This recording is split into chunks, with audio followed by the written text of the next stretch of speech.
Topic डालिएगा crystal field theory.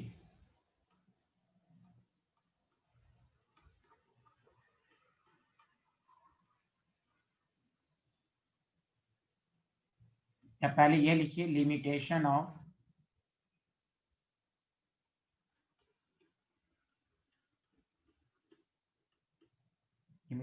Of VBT लिखिए। तो देखिए आपने वीबीटी पढ़ लिया, अभी कुछ क्वेश्चंस और हम लोग करेंगे, लेकिन वीबीटी में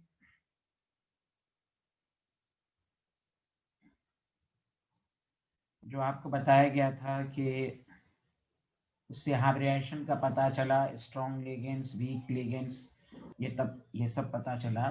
पहला तो यही है कि इट डज नॉट एक्सप्लेन, जल्दी लिखिए, it does not explain the nature of ligands. Why some ligands are weaker and stronger, इसका उन्होंने explanation नहीं दिया। It does not explain the nature of ligands.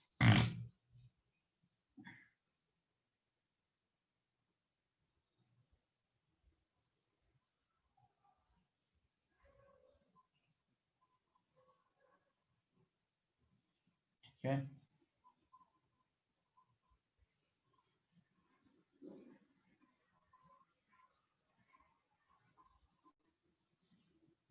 मतलब इसको आप ये लिख सकते हैं, it does not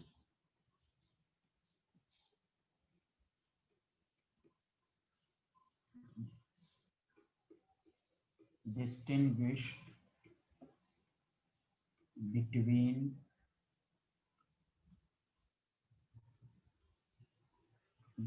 weak ligand and strong ligand।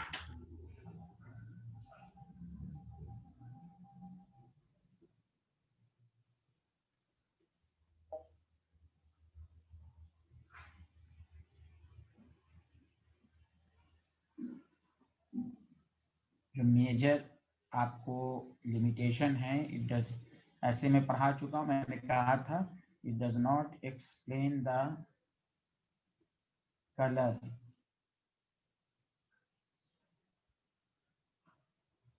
Colour of coordination compound. It does not explain the colour of coordination compound, जिसमें मैंने आपको बताया था डीडी ट्रांजिशन, वो आज वो क्रिस्टल फील्ड थ्योरी सब बताएगा। वीबीटी से colour, why complex compound colour, DD transition का कंसेप्ट आज आप पढ़ेंगे क्रिस्टल फील्ड थ्योरी में। It does not explain the colour of coordination compound.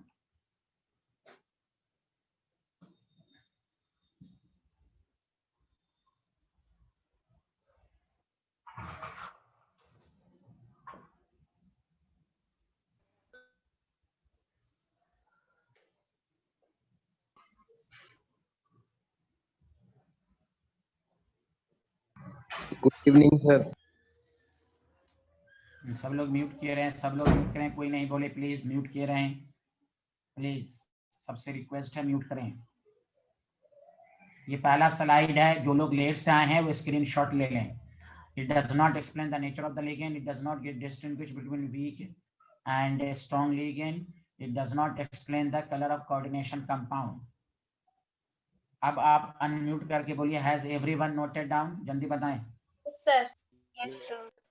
जो लोग लेट से आए हैं वो प्लीज स्क्रीनशॉट ले लें। सर बस एक सेकंड, एक पॉइंट बचा। हाँ लिखिए लिखिए।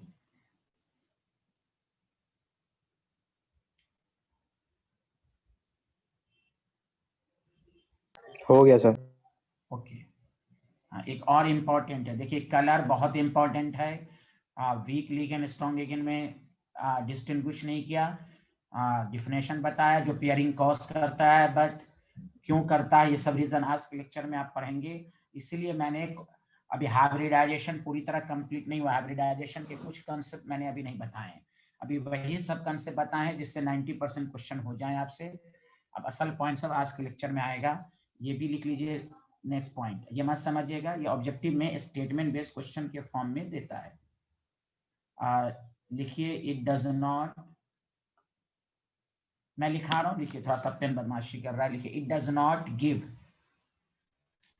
सारे लोग लिखिए इट डज, हाँ चलिए लिखा रहा है, it does not give quantitative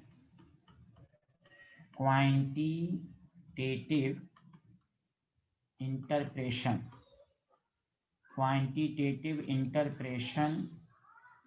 of thermodynamic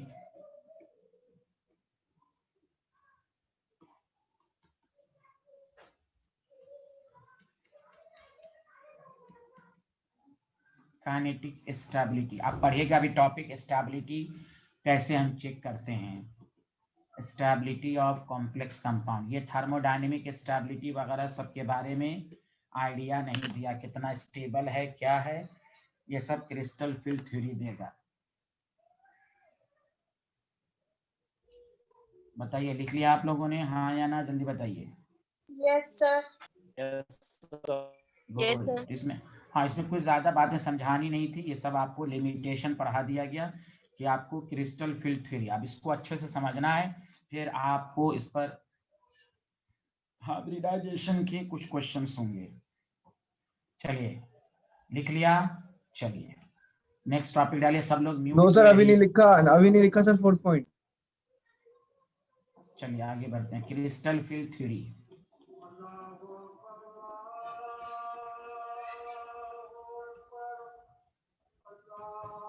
जल्दी लिखिए जल्दी। सर लास्ट स्लाइड दिखा दिया।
देखिए आप म्यूट किए रहिएगा, आप लोग सारे लोग ध्यान दीजिएगा।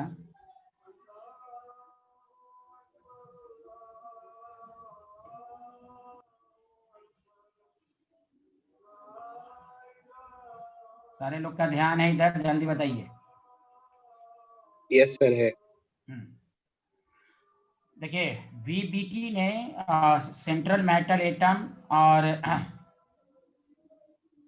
सेंट्रल मेटल एटम और लिगेंड्स के बीच में कोवैलेंट बॉन्ड यानी कोऑर्डिनेट बॉन्ड को कंसीडर किया था। आप देखिए, तो कोवैलेंट बॉन्ड को कंसीडर करते हुए बहुत सारी बातें एक्सप्लेन नहीं हो पाए, जिनमें मैंने आपको ये सब बता दिया, ये लिमिटेशन समझ रहे ना। तो इसलिए क्रिस्टल फील्ड थ्योरी ये बहुत इंपॉर्टेंट कंसेप्ट है, जो कि बहुत सारे कंसेप्ट को बताएगा। क्लियर है? तो यहां देखिए, उसने क्या कहा, लिगेंड और सेंट्रल मेटल आयन के बीच में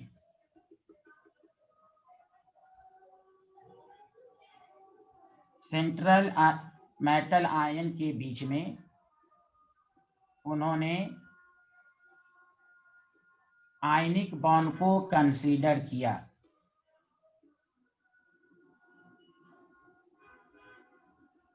किसको कंसीडर किया? आयनिक बॉन्ड को। अरे बताएं ना, किसको कंसीडर किया, जल्दी बताएं। Ionic bond. Ionic bond.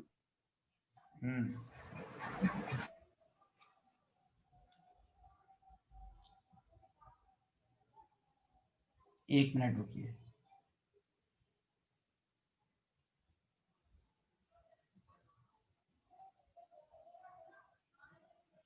तो उसने लिखिए, एक लाइन छोड़ के लिखिएगा। सारे लोग लिखना शुरू कीजिए। It gives the purely electrostatic interaction, it gives the purely electrostatic interaction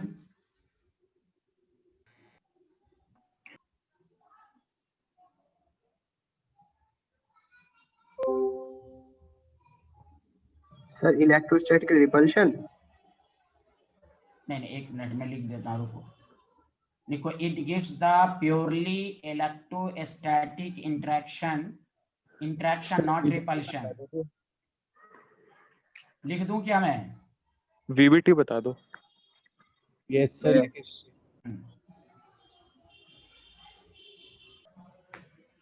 तो चलिए, क्रिस्टल फील्ड थ्योरी के बारे में ये हम जानना आपको बताना चाह रहे हैं। सारे लोग ध्यान दें कि वीबीटी ने कहा था कि देयर इज कोवैलेंट बॉन्ड या coordinate bond between central metal ion and ligand. लेकिन इस थ्योरी से बहुत सारी चीजें साबित नहीं हुई। तो सबसे important line crystal field theory में यह है कि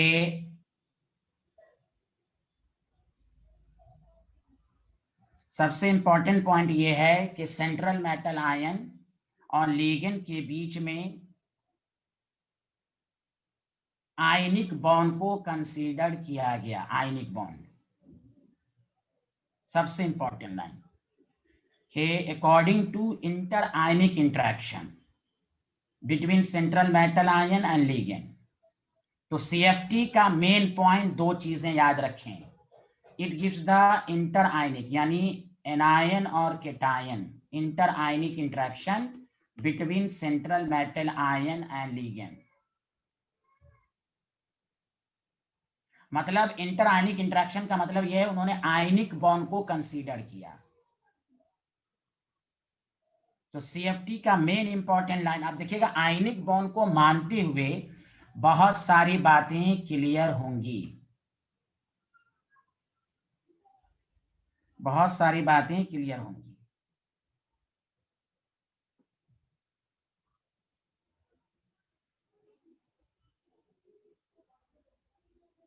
तो पहला पॉइंट सारे लोग लिखिए,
तो CFT का 2 पॉइंट था, there is inter ionic interaction between CMI and ligand, समझा कि नहीं? इंटर आयनिक इंटरेक्शन का मतलब हुआ आयनिक बॉन्ड, वो मैं बाद में लिखा दूंगा। It consider the ligand as point charge, उन्होंने लिगेंड को पॉइंट चार्ज कंसीडर किया, एनायनिक लिगेंड के किया। अगर एनायनिक लिगेंड है तो पॉइंट चार्ज कंसीडर किया, और न्यूट्रल लिगेंड है तो पॉइंट डाइपोल। मैसेज करके लिखिए, बताइए क्या यहां तक लिख लिया सारे लोगों ने?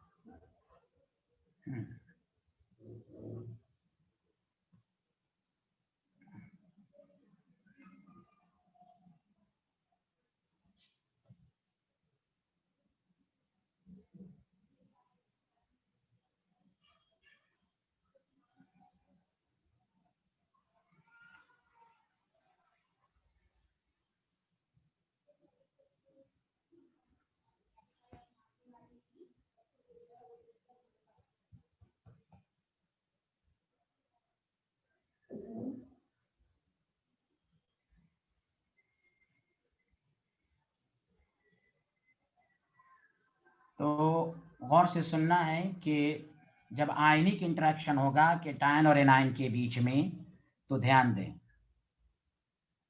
कि जब सेंट्रल मेटल आयन और लिगेंड एक दूसरे को जब अप्रोच करेंगे तो इन दोनों के बीच में आयनिक बॉन्ड होगा। ये CFT का मेन पॉइंट है। तो अब गौर से सुनिएगा कि जैसे ही केटायन और anion, cation central metal ion और ligand are approaching to each other, then इन दोनों के बीच में अट्रैक्शन भी होगा, रिपल्शन। क्योंकि फिजिक्स में इलेक्ट्रोस्टैटिक इंटरेक्शंस का मतलब ये होता है अट्रैक्शन और रिपल्शन। तो अब देखिए अट्रैक्शन क्यों होगा, तो सेंट्रल मेटल आयन केटायन होता है और एनायनिक लिगेंड्स के केसेस में अट्रैक्शन है। अब आइए, लेकिन आपको मालूम है कि मेटल जो होता है वो ट्रांजिशंस मेटल है, सारे लोग ध्यान देंगे। ट्रांजिशन मेटल उसको कहते हैं जिसके d ऑर्बिटल में अनपेयर्ड इलेक्ट्रॉन हो, और आपको मालूम है अनपेयर्ड इलेक्ट्रॉन में नेगेटिव चार्ज। अब बताइए, जैसे ये दोनों करीब आएगा तो अट्रैक्शन भी होगा, और अनपेयर्ड इलेक्ट्रॉन d ऑर्बिटल में है उसके नेगेटिव चार्ज के बीच में रिपल्शन भी होगा। फिजिक्स भी यही कहता है, इलेक्ट्रोस्टैटिक इंटरेक्शन का मतलब है अट्रैक्शन भी होगा, रिपल्शन भी होगा। हाँ, भले अट्रैक्शन ज्यादा डोमिनेंट होगा, वो एक अलग बातें हैं। तो CFT का मेन पॉइंट यही है कि it consider the electrostatic interaction, it consider the ligand as point charge. अच्छा, न्यूट्रल लिगेंड्स के केसेस में जैसे अमोनिया है, सर ये तो न्यूट्रल है, इसको कैसे? तो इसके केसेस में कहा गया पॉइंट डाइपोल। क्यों? N और H में ये नेगेटिव है, ये देखिए, तो ये पॉइंट डाइपोल हो गया, पॉजिटिव नेगेटिव। तो देखिए मेटल के बीच में क्या होगा, अट्रैक्शन भी होगा, और मेटल के d ऑर्बिटल में इलेक्ट्रॉन होता है तो रिपल्शन भी होगा। तो दिस इज द CFT का मेन पॉइंट्स। तो 2 पॉइंट सारे लोगों ने लिख लिया होगा। अब थर्ड पॉइंट पे आइए, सारे लोग थर्ड पॉइंट पर आइए कि when central metal ion and ligand are approaching to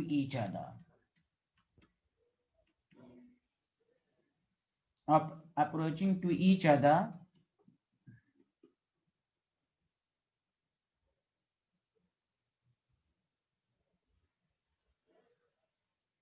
then attraction as well as repulsion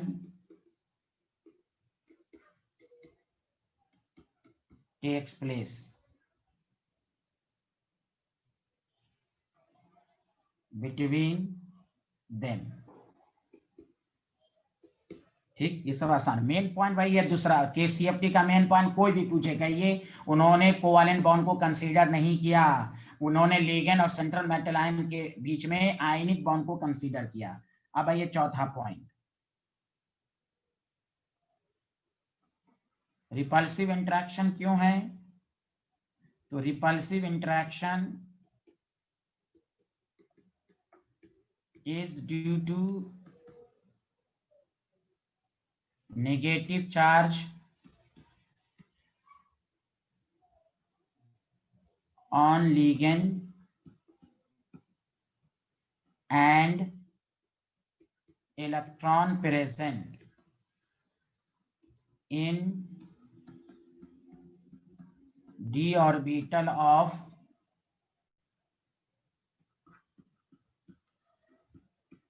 transition metal।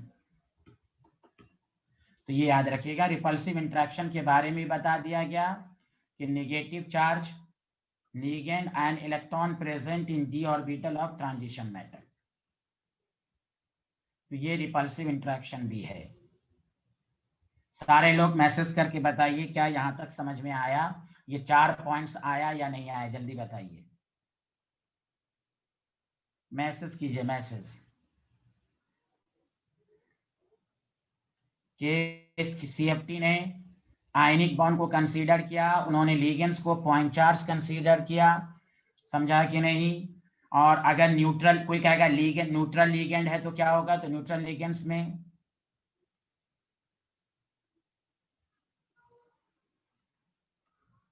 Neutral ligands के केसेस में उन्होंने पॉइंट डाइपोल कंसीडर किया। तो रिपल्सिव इंटरेक्शन, तो अट्रैक्शन भी होगा, रिपल्शन भी होगा। रिपल्सिव इंटरेक्शन क्यों होगा? Due to negative charge ligand and electron present in d orbital. साफ साफ लिखा हुआ है। नेगेटिव चार्ज कहाँ होता है भाई? तो लिगेंड्स पर, चाहे एनायनिक लिगेंड हो या पॉइंट डाइपोल हो, और सेंट्रल मेटल एंड पॉजिटिव, तो ये तो हो गया अट्रैक्शन। ये नेगेटिव चार्ज है, मेटल के टायन है, इसलिए याद रखिए मेटल के अंदर डी ऑर्बिटल भी होता है, डी ऑर्बिटल में इलेक्ट्रॉन भी होता है, तो रिपल्शन भी हुआ। तो यहां तक सबको क्लियर हो गया। अब आइए गौर से सुनिएगा, असल पॉइंट ये है, गौर से सुनिए। ये आपको मैंने बताया था कि डी में 5 ऑर्बिटल होते हैं और पांचों की एनर्जी सेम होती है, इसको कहते हैं डी जेनरेट ऑर्बिटल। मैं दोबारा बोल रहा हूं, पांचों की एनर्जी सेम। लेकिन केमिस्ट्री कहता है कि जब लीगेंड के प्रेजेंस में डीजेनरेसी मेंटेन नहीं होती। समझा? गौर से सुने, क्योंकि लीगेंड जब आएगा तो अब यहां पर अट्रैक्शन रिपल्शन दोनों हैं। इलेक्ट्रिक फील्ड आ गया, पॉइंट चार्ज की वजह से इलेक्ट्रिक फील्ड आ गया। ये जो हम बुक में पढ़ते हैं डीजेनरेसी मेंटेन आइसोलेटेड। अब यहां पर डी ऑर्बिटल का इंटरेक्शन लिगेंड के साथ हो रहा है, तो in the presence of ligand degeneracy is not maintain. ये रीजन दिया उन्होंने, वीबीटी ने ये नहीं बताया, वीबीटी ने कहा डीजेनरेसी है, और उससे बहुत सारे कंसेप्ट क्लियर नहीं हुए। जैसे ट्रांजिशन मेटल में मैंने बताया था, transition metal is compound is colour due to the unpaired electron in d orbital, d transition, एक डी से दूसरे डी में। तो एक डी से दूसरे डी में जाने का मतलब ये हुआ एनर्जी गैप है, जबकि वीबीटी कहता है कि एनर्जी गैप नहीं है, सबकी एनर्जी सेम है। तो फिर ये कलर का एक्सप्लेनेशन किसने दिया? क्रिस्टल फील्ड थ्योरी ने। क्रिस्टल फील्ड थ्योरी ने माना कि जब लिगेंड आता है, हाँ सेंट्रल मेटल आयन अकेला है तो डीजेनरेसी मेंटेन रहेगी। जैसे लिगेंड आएगा तो लिगेंड के प्रेजेंस में आयनिक बॉन्ड की वजह से, इंटर आयनिक इंटरेक्शन की वजह से डीजेनरेसी मेंटेन नहीं रहेगी, ये 2 पार्ट में स्प्लिट कर जाएगा। याद रखिए दोबारा, डीजेनरेसी का मतलब same energy, but in the presence of ligand degeneration of central metal ion is not maintained, it causes the splitting in d orbital। कोई कहेगा क्यों स्प्लिटिंग हो जाएगा? तो वही है, क्योंकि आयनिक इंटरेक्शन है, सब एक दूसरे को खींच रहा होगा, रिपल कर रहा होगा, खींच रहा होगा, तो एक डीजेनरेसी मेंटेन नहीं रहती है। ब्रेक हो जाता है। बताइए ये लाइन सबको समझ में आया? टाइप कीजिए message, did you understand? Degeneracy maintain नहीं होना in the presence of ligand. ये बात सबको समझ में आई कि नहीं आई, जल्दी बताएं। डीजेनरेसी का मेंटेन ना होना, ये सबको समझ में आया? क्लियर है? गुड। तो मैं दोबारा बोल देता हूं, डीजेनरेसी का मतलब होता है डी ऑर्बिटल 5 हैं, पांचों की एनर्जी से, जैसे कोई आयरन है डीजेनरेसी मेंटेन रहेगा। लेकिन जैसे ही कॉम्प्लेक्स कंपाउंड बनाएगा तो लिगेंड आ जाएगा, तो अब इस आयरन में जो डी ऑर्बिटल है उसमें डीजेनरेसी मेंटेन नहीं होगी। डी ऑर्बिटल दो पार्ट में स्प्लिट कर जाएगा, दो पार्ट में। आप एनर्जी ऊपर नीचे हो जाएगा, एक की एनर्जी कम, एक की एनर्जी ज्यादा, in the presence of ligand. क्यों? तो वही है कि because CFT consider the electrostatic interaction between cation and anion, ionic bond consider किया। यही मेन पॉइंट है सीएफटी का, इसी से सारी बातें साबित होंगी। तो degeneracy is not maintain in the presence of ligand, क्योंकि आयनिक इंटरेक्शन जब कंसीडर किया तो अट्रैक्शन भी है, रिपल्शन भी है। इलेक्ट्रिक फील्ड अनसिमेट्रिकल, कोई खींच रहा है, कोई रिपल कर रहा है, एक तरह का फोर्स नहीं लग रहा है। तो that the reason degeneracy maintain नहीं रहेगी। जिन्होंने दोबारा कहा था सबको समझ में आया? एक दफा टाइप करो भाई। मरियम फिरोज, मरियम परवेज, दोनों को समझ में आया? जल्दी बताएं।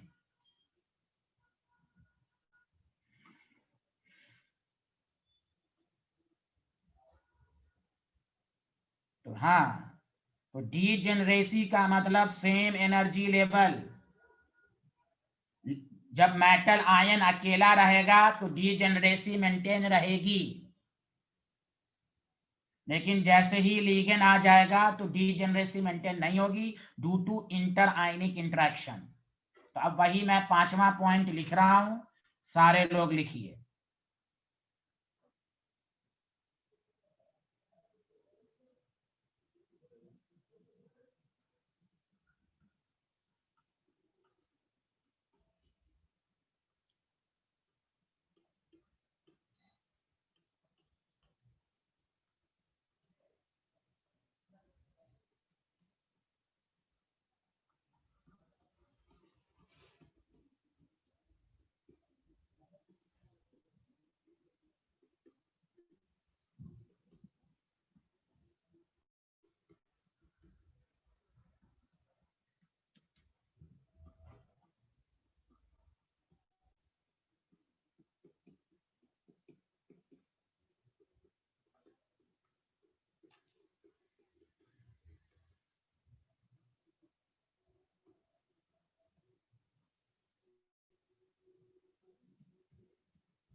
ये लिखिएगा अनसिमेट्रिकल ब्रैकेट में समझने के लिए।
लिख लिया सारे लोग? मैसेज करें, the process of splitting in d orbital of CMI into 2 sets, 2 set में ब्रेक होगा, is called crystal field splitting. it is called crystal field splitting। बताइए सारे लोग हाँ या ना?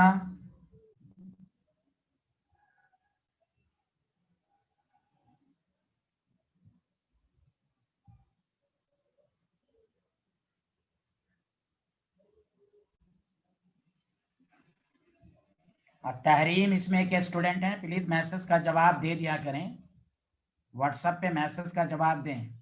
सैयद तौहीद नबी, आपको समझ में आ रहा है आप कहाँ चले जाते हैं भाई, रेगुलर नहीं है आप। आज मुझे मैसेज करें क्या प्रॉब्लम है आपको, प्लीज।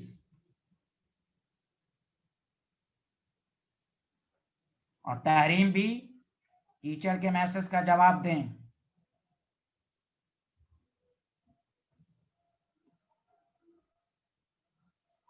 ओके, आज रात के 9:30 बजे ग्रुप 17 और ग्रुप 18 के क्वेश्चन का डिस्कशन है, जिसको आना है आ जाइएगा, क्योंकि संडे क्लास नहीं हो पाई थी, तो आपको जिसको आना है 9:30 बजे मैं ग्रुप पे मीटिंग आईडी शेयर कर दूंगा।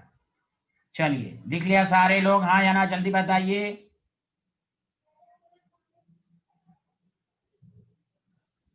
अरे यार आयशा अमन कौन ये लड़की है, 10 दफा बता दिया है मैंने। डीजेनरेसी का मतलब सेम एनर्जी, डीजेनरेसी का मतलब कम एनर्जी। दिमाग नहीं है, 11th पढ़ा दिया। डीजेनरेसी का मतलब मैं 10 दफा बोल दिया हूं, तो ये अपने मन से मैसेज लिख रही हैं। डीजेनरेसी में एनर्जी कम होना, तमाम की एनर्जी, ये तमाम डी ऑर्बिटल नहीं देख रही हैं, सेम एनर्जी लेवल पर है, तमाम की एनर्जी सेम है। डीजेनरेसी का मतलब all the orbital having same energy. जिसको नहीं आ रहा लिख ले पेज के ऊपर, ये सब तो 11th में एटॉमिक स्ट्रक्चर में था। All the orbital having same energy, इसलिए बॉक्स हम सेम एनर्जी से बनाते हैं, सबका सेम। टीचर 10 दफा बोल भी रहा है डीजेनरेसी, अपने मन से लिख रही है एनर्जी का कम होना। कहा मैंने बोला एनर्जी का कम होना?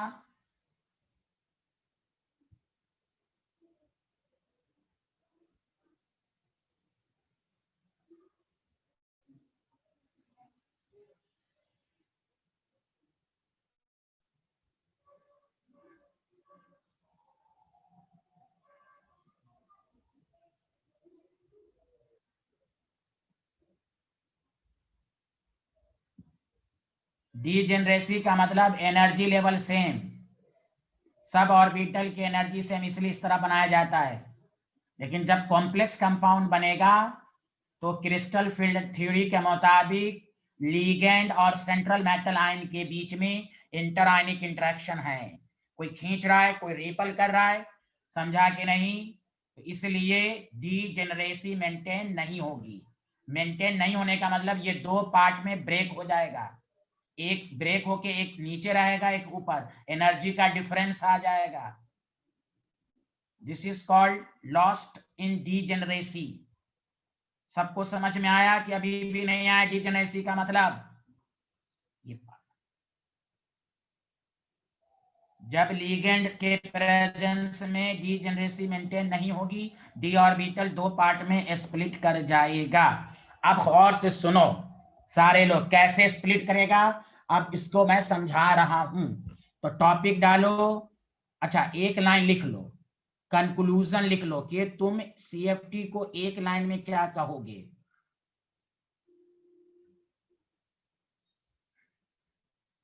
According to CFT conclusion, there is ionic bond, उन्होंने आयनिक बॉन्ड को कंसीडर किया। There is ion inter ionic interaction का मतलब ये जहां केटायन एनायन की बात होगी आयनिक बॉन्ड, उन्होंने आयनिक बॉन्ड मानते हुए बहुत एक्यूरेट एक्सप्लेनेशन दिया, इसलिए नाम है क्रिस्टल। क्रिस्टल का मतलब सॉलिड, फील्ड का मतलब चार्ज के प्रेजेंस में। तो एक there is ionic bond between CMI and ligand. CMI and ligand. तो कोई भी पूछे तो ये कंक्लूजन होगा। अब कैसे स्प्लिट होता है वो मैं अब आपको समझा रहा हूं। लिख लिया सारे लोग, हाँ या ना, जल्दी बताइए। ये लिख लिया?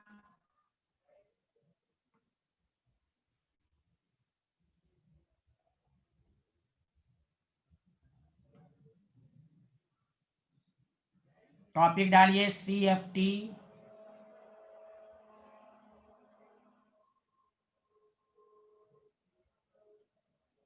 CFT in octahedral complex। Topic डालिए ऑक्टाहेड्रल कॉम्प्लेक्स कब बनता है? जब कोऑर्डिनेशन नंबर 6 हो। तो गौर से सुनो कैसे बनाते हैं ऑक्टाहेड्रल। आपको मालूम है 6 लिगेंड है L। गौर से सारे लोग सुने, अभी कुछ भी नहीं लिखिएगा, सारे लोग सुने। There is 6 ligand, this is called octahedral. सबके बीच में 90 डिग्री है। अब तुम मान लो इसको x एक्सिस, इसको मान लो y एक्सिस, इसको मान लो z एक्सिस, 3 एक्सिस है। अच्छा, अब उससे पहले लिखना नहीं है, अब ये सब कुछ नहीं लिखना है, तुम जानते हो अभी को 3 स्लाइड कुछ भी नहीं लिखना है। डी ऑर्बिटल मैंने 11th में भी पढ़ाया था, 2 तरह का होता है। एक को कहते हैं एक्सियल डी ऑर्बिटल, डिटेल में समझो, सुनो अच्छे से। Axial D orbital, axial D orbital का मतलब अभी कुछ भी नहीं लिखना है। हुज लो, अच्छा तुम ये उस स्लाइड को टॉपिक इसको काट दो, CFT इन ऑक्टाहेड्रल से है, ये टॉपिक लिखना शुरू करो सारे लोग। और CFT इन ऑक्टाहेड्रल को छोड़ दो, ये टॉपिक लिखो पहले। टाइप्स ऑफ डी ऑर्बिटल, जल्दी से। Whose lobes lying along the axis, whose lobes lying along the axis। इसमें 2 आता है, ds square minus y square.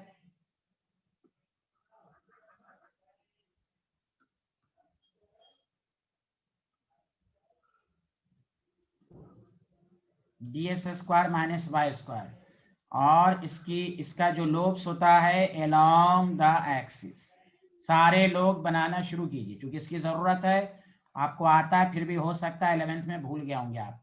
ये है ds square minus y square, whose lobes along the axis। एक होता है dz स्क्वायर, dz स्क्वायर में भी लोब्स along the axis होते हैं। और आपको बताया था 11th में, बीच में एक सर्कुलर रिंग होती है, बेबी सूटर शेप मैंने लिखवाया था। ये है dz square, this is called z axis. एक होता है, सारे लोग लिखना शुरू करिए, नॉन एक्सियल डी ऑर्बिटल।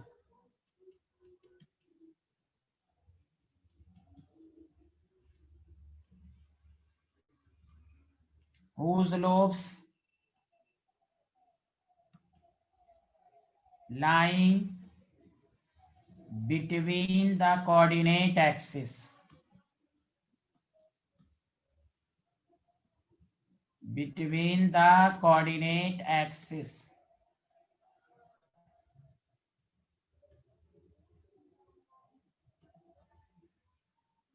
इसमें 3 आता है, एक का नाम है dxy, between the coordinate axis x and y।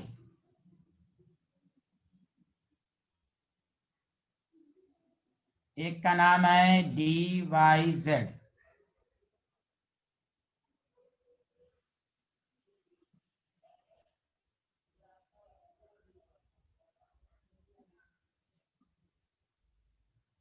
एक का नाम है dzx। 3 को एक साथ रखा गया, 2 को। ये सबकी एनर्जी सेम है। जब मेटल आयन अकेला रहेगा, सबकी एनर्जी, चूंकि लोब्स का डायरेक्शन अलग अलग है, इसलिए इसको 2 पार्ट में ब्रेक किया गया। कुछ के lobes between the coordinate axis हैं, कुछ के लोब्स अलोंग द एक्सिस हैं। तो एक्सियल को कहा गया ईजी और नॉन एक्सियल को कहा गया T2G। T2G।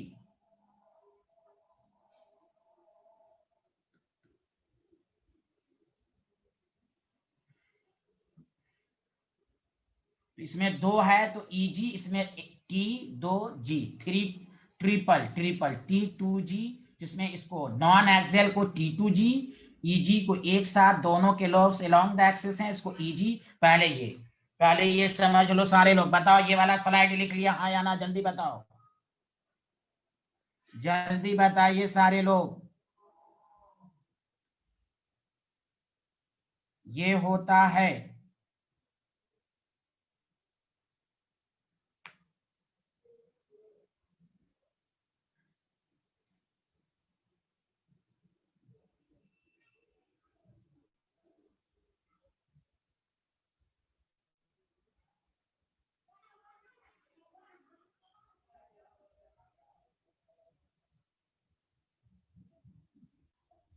बताइए, लिख लिया सब लोगों ने?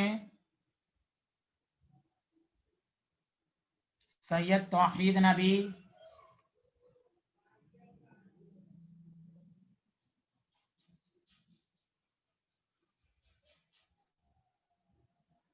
अरे यार एक्सियल डी ऑर्बिटल को ईजी कहते हैं, नॉन एक्सियल को T2G कहते हैं, ये दिखाने का तरीका है बस।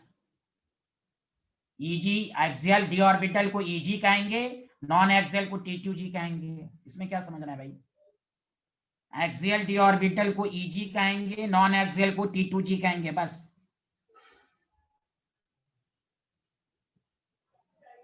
इसमें 3 है तो T2G, इसमें 2 है ईजी।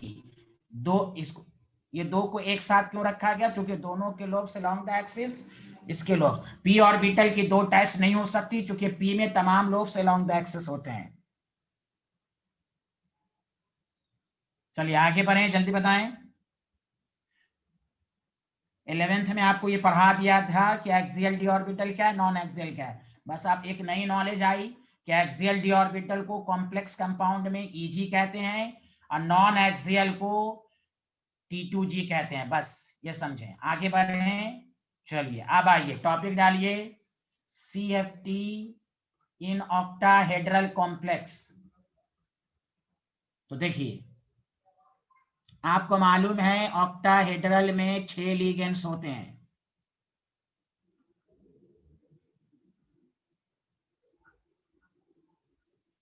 छह लिगेंड्स हैं। आप गौर से सुनिएगा, लिखिएगा नहीं, 2 मिनट सुन लीजिए तब लिखना शुरू कीजिएगा प्लीज।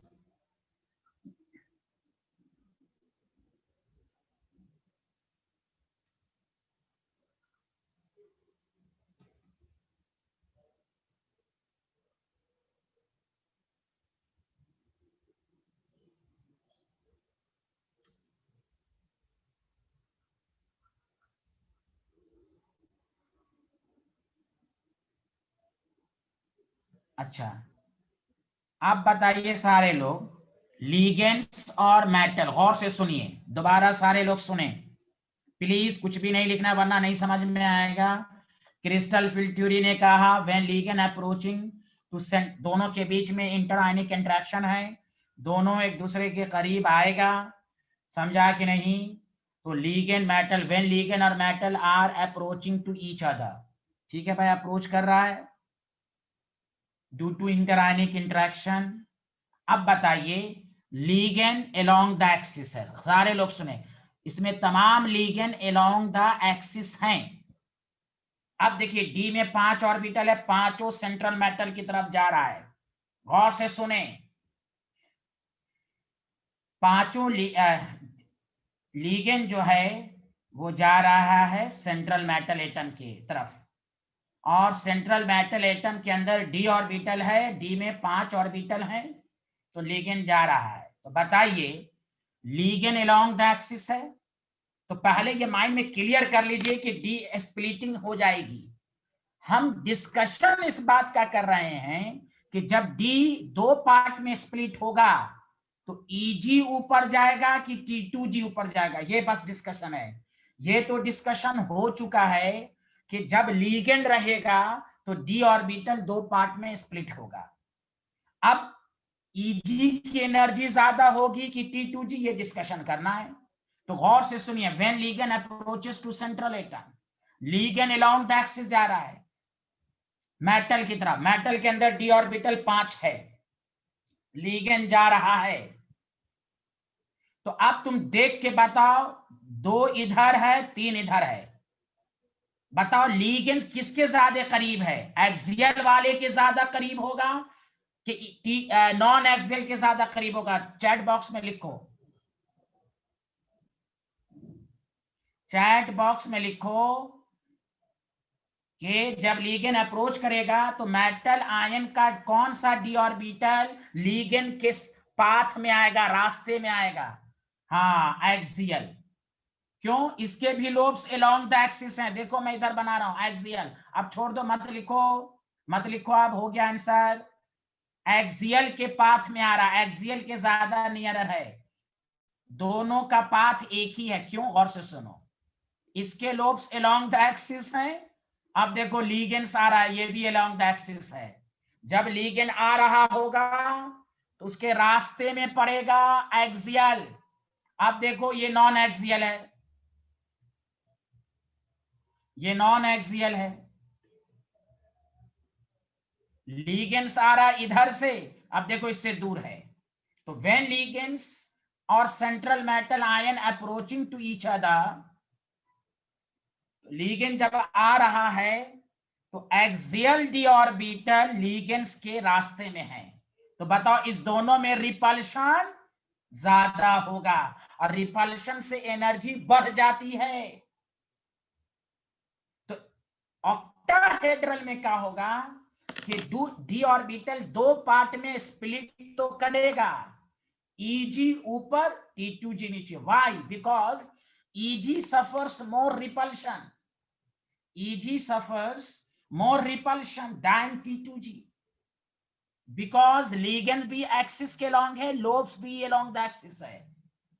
तो Eg और ligand दोनों का रास्ता सेम है, एक ही पाथ में आ रहा है, बहुत रिपल्शन होगा। तो स्प्लिट करने के बाद Eg ऊपर जाएगा, T2G नीचे आएगा। मैं 2 लाइन लिखता हूं, फिर मैं डाउट पूछूंगा। पहले ये बात क्लियर कर लें कि डी ऑर्बिटल 2 पार्ट में स्प्लिट करेगा in according to CFT। Discussion इस बात का हो रहा है कि जब डी ऑर्बिटल स्प्लिट किया तो किसकी एनर्जी ज्यादा, Eg ऊपर रहेगा कि T2G ऊपर रहेगा? तो ऑक्टाहेड्रल में Eg ऊपर, T2G नीचे। Why? Because in octahedral complex all ligands lying along the axis। तो डी ऑर्बिटल में कौन सा है जो along the axis है? वो है Eg। तो Eg और लिगेंड का पाथ सेम रास्ते में है, एक along the same path। तो Eg में तेजी से रिपल्शन होगा, इसकी एनर्जी बढ़ जाएगी।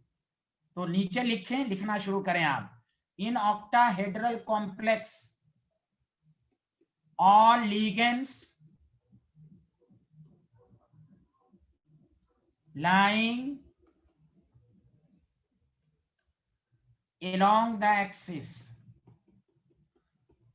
lying along the axis, therefore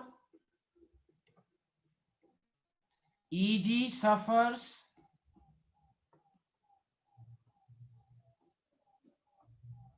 more repulsion than T2G, and which raises the repulsion energy by which raises the energy of Eg। बताइए सबको ये लाइन समझ में आया कि नहीं? जब स्प्लिट करेगा तो Eg का रिपल्शन ज्यादा होगा। चैट बॉक्स में लिखो सारे लोग, बताओ ये बात सबको समझ में आई कि नहीं आई? When ligand approaches to central metal ion, तो मेटल आयन के अंदर 5 डी ऑर्बिटल है, स्प्लिट तो कर गया, लेकिन लिगेंड का किसके साथ रिपल्शन ज्यादा होगा? तो Eg का, क्योंकि ईजी के लोब्स भी अलोंग द एक्सिस हैं और लिगेंड्स भी अलोंग द एक्सिस जा रहा है। बताइए, लिख लिया ये?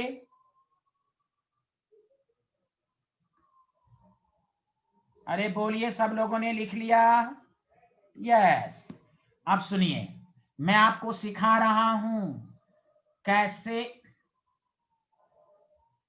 चलिए प्लीज अब 5 मिनट दोबारा कुछ भी मत लिखिए। देखिए डी के अंदर 5 है, गौर से सुने। इसको कहते हैं आइसोलेटेड। आइसोलेटेड का मतलब अकेला।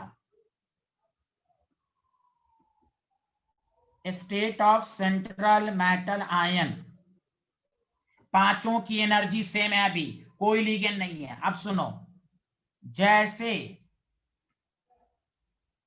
लिगेंड्स अप्रोच करेगा, इंटरेक्शन शुरू होगा। इंटरेक्शन शुरू होगा तो थोड़ा सा ऊपर जाएगा, एनर्जी बर्निंग शुरू होगी। अब जाके ये जैसे ही अब ये 2 पार्ट में स्प्लिट हो गया। ये 5d ऑर्बिटल है in the presence of ligand. अब यहां पर आ गया in the presence of ligand. अब ये 2 पार्ट ऊपर Eg, नीचे T2G, 3 नीचे। यही है dd ट्रांजिशन। कलर का रीजन यही था, सुने सारे लोग, कलर का रीजन यही था। डी ऑर्बिटल, यही CFT की मेन थ्योरी है कि डी ऑर्बिटल 2 पार्ट में क्यों स्प्लिट हुआ।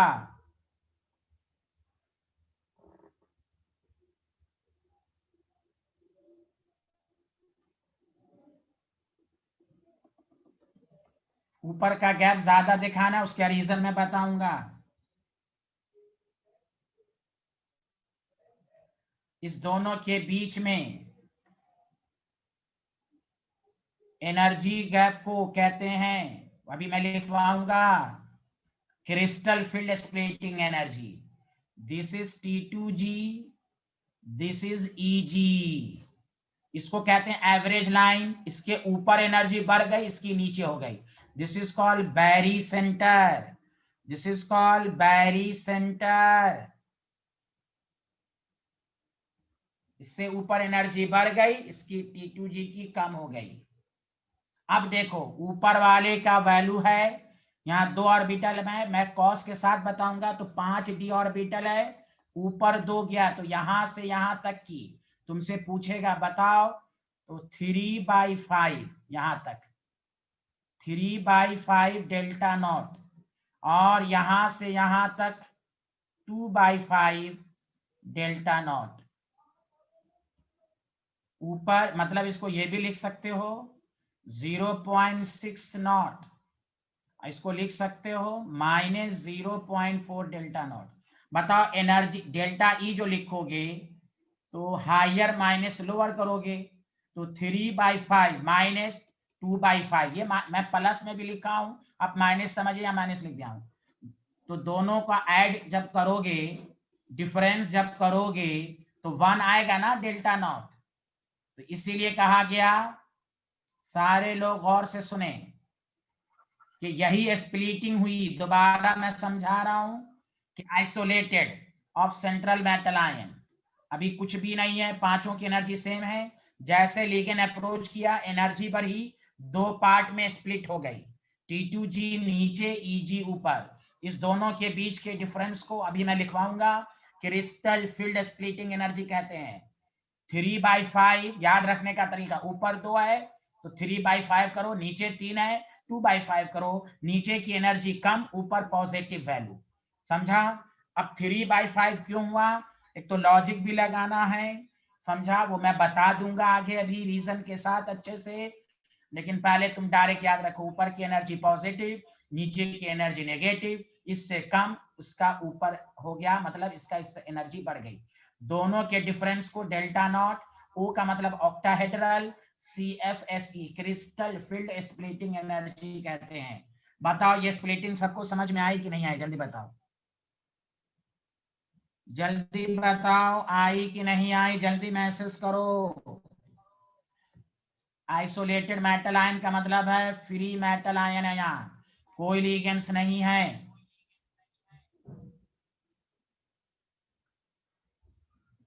अरे बताइए सारे लोग मैसेज करो, एक एक स्टूडेंट, खासकर वो स्टूडेंट जिसको ज्यादा डाउट रहता है वो मैसेज करें, मैं नाम नहीं बोलूंगा।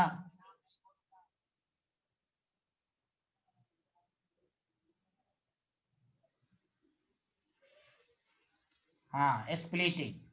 अब इससे बहुत सारे कंसेप्ट क्लियर होंगे। क्रिस्टल फील्ड थ्योरी का मेन पॉइंट्स यही है। क्या लिखा है ये तो बस, अरे डेल्टा नॉट है।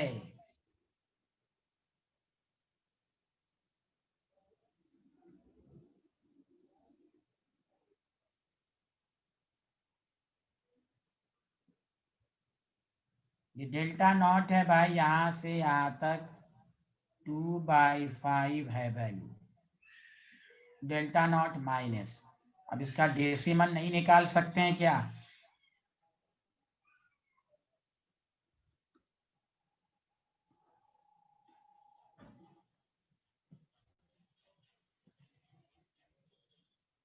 अरे बोलिए, आगे बढ़े, किसी को डाउट तो नहीं है? जामिया गर्ल्स के स्टूडेंट बताएं जल्दी से, जामिया गर्ल्स। सबसे कंफ्यूजन स्कूल है ये इनका, मैसेज से बताएं समझ में आया कि नहीं ये। अरे बैरी सेंटर, बैरी सेंटर, बैरी सेंटर।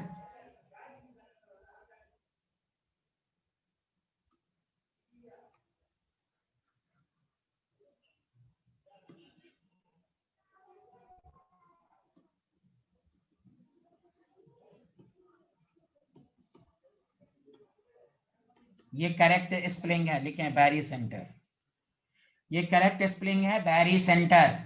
एवरेज लाइन समझिए, एवरेज एनर्जी इससे बढ़ गई इससे घट गई, आया सबको समझ में? अरे बोलिए।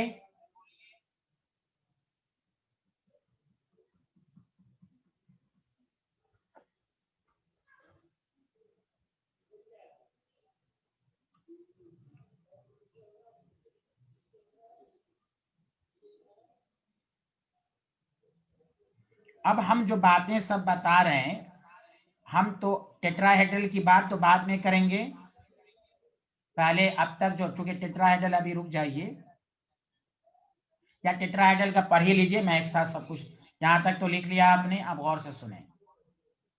टॉपिक डाल लीजिए CF, सब तब फिर मैं इंपॉर्टेंट पॉइंट लिखवाऊंगा। CFT इन टेट्राहेड्रल कॉम्प्लेक्स, पहले ये लिख लीजिए, टेट्राहेड्रल कॉम्प्लेक्स।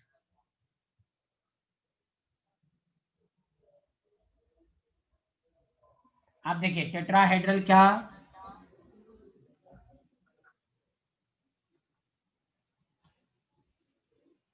ये है आपका,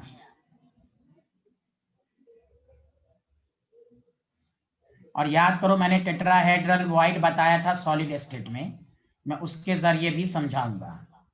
मैंने कहा था ना, 4 एटम अगर अल्टरनेट कॉर्नर पर रखेंगे तो सेंटर पर टेट्राहेड्रल वॉइड्स बनता है, अगर किसी को याद है तो। चलिए कोई बात नहीं, याद नहीं तो एक मैंने यहां रखा, गौर से सुनो, एक मैंने यहां रखा अल्टरनेट कॉर्नर, एक यहां रखा, चौथा ऊपर, तो बताओ सेंटर पे टेट्राहेड्रल बनेगा क्यों? इसका देखो, इसको मिलाओ,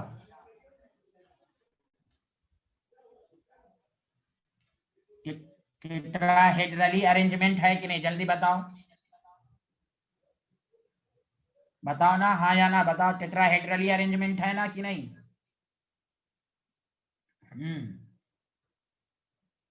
यस।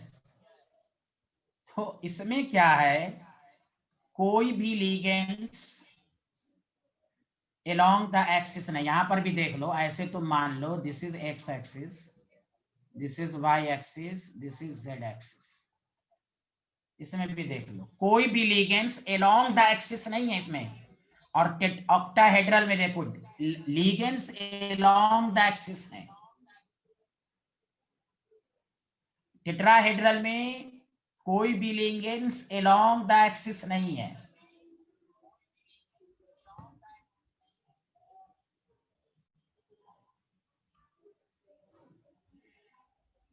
बताओ ये बात सबको समझ में आए कि नहीं? In tetrahedral complex no any ligands directly lying along the axis, क्या इस बात को सबको समझ में आई? अच्छा, मैं दूसरे तरीके से भी समझाता हूं।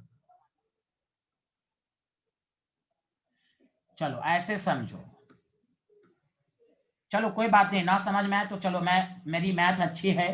यहां सब की एंगल 90, लीगेंस मैथ याद है, ऑक्टाहेड्रल में तमाम एंगल 90 डिग्री होती है, और एक्स वाई जेड के बीच की भी एंगल 90 डिग्री होती है, इसलिए वहां अलोंग द एक्सिस।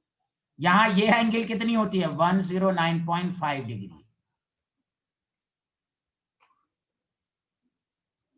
और बताओ एक्सिस और एक्स वाई जेड के बीच के एंगल तीनों के म्यूचुअल परपेंडिकुलर होता है, तो ऐसे भी तुम समझ लो कि अगर तुम एक्सिस मानोगे तो अलोंग द एक्सिस नहीं होगा लीगेंस। बताओ हाँ या ना? क्योंकि एक्सिस के बीच की एंगल एक्स वाई जेड तीनों म्यूचुअल परपेंडिकुलर होता है, और यहाँ एंगल कितनी है? 109.5 डिग्री। बताओ सबको समझ में आया? तो टेट्राहेड्रल में कोई भी लीगेंस अलोंग द एक्सिस नहीं है। ये बात सबको समझ में आई? अरे बोलो हाँ या ना, जल्दी बताओ, मैसेज में लिखो। टेट्राहेड्रल का देखो स्ट्रक्चर ही बता रहा 109.5 डिग्री, इसमें कोई भी लीगेंस अलोंग द एक्सिस नहीं है। अब देखो सारे लोग प्लीज, कोई भी लीगेंस अलोंग द एक्सिस नहीं है, तो क्या है भाई? प्लीज सुनिए।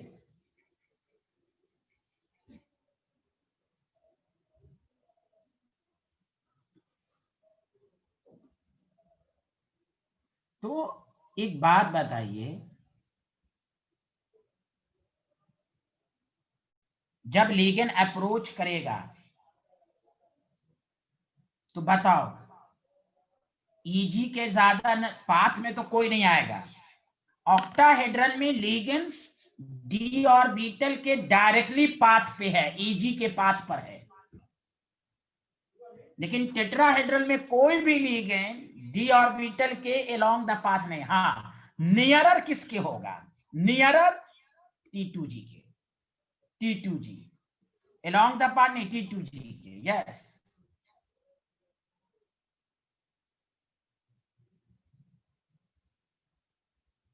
तो ये याद रखिए, गौर से सुनिए कैसे मैं आपको बता रहा हूं। ये अलोंग द एक्सिस है graph, D orbital along the axis. यहां बिटवीन द कोऑर्डिनेट एक्सिस ये एंगल 45 डिग्री है, और इस दोनों के बीच के एंगल 90 डिग्री है। जब लीगेंस अलोंग द एक्सिस नहीं है तो क्या है? बिटवीन द कोऑर्डिनेट एक्स, तो आएगा तो 109 का, जब लीगेंड आएगा 109.5 डिग्री, 109.5 डिग्री को बाइसेक्ट करेगा तो 50, समझो 55 डिग्री है, तो 55 90 के क्लोज है कि 45 के क्लोज है? देखो लीगेंड एकदम इस तरह आ रहा है, अलोंग द पाथ नहीं, तो नजदीक है T2G के। याद रखो, ऑक्टाहेड्रल में लीगेंस का पाथ और डी ऑर्बिटल का पाथ सेम था ईजी में, यहां डायरेक्टली एक्सिस के अलोंग नहीं है। बस ये कह सकते हैं आप, T2G के ज्यादा नजदीक है, इसलिए T2G में ज्यादा रिपल्शन होगा बनिस्बत के एजी की। तो नीचे लिखें, इन टेट्राहेड्रल कॉम्प्लेक्स 109 डिग्री, ऐसे भी समझें, X Y Z mutual perpendicular है। In tetrahedral complex no ligand, लिखना शुरू करें।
बताइए, लिख लिया सारे लोग?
अब उल्टा हो जाएगा, अब ऊपर हो जाएगा 2/5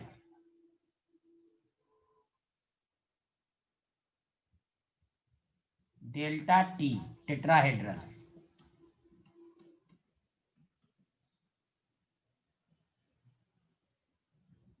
नीचे हो जाएगा -3/5 डेल्टा टी, ये हो जाएगा। यहाँ पर 0.4 डेल्टा टी और यहाँ पर -0.6 delta T.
The energy difference between two sets of the d orbital Eg and T2g is called crystal. यही पूरा खेल है, अब इसी का खेल बताया जाएगा आपको, क्रिस्टल फील्ड स्प्लिटिंग एनर्जी कि क्यों, वो रीजन बताएगा कि भाई एक्यूरेट रीजन क्या है, why some ligands are stronger. तो चलिए 2 मिनट में मैं रिवीजन कराता हूं, सारे लोग सुने। आज के लेक्चर में आपने ये पढ़ा कि क्रिस्टल फील्ड थ्योरी ने क्या बताया।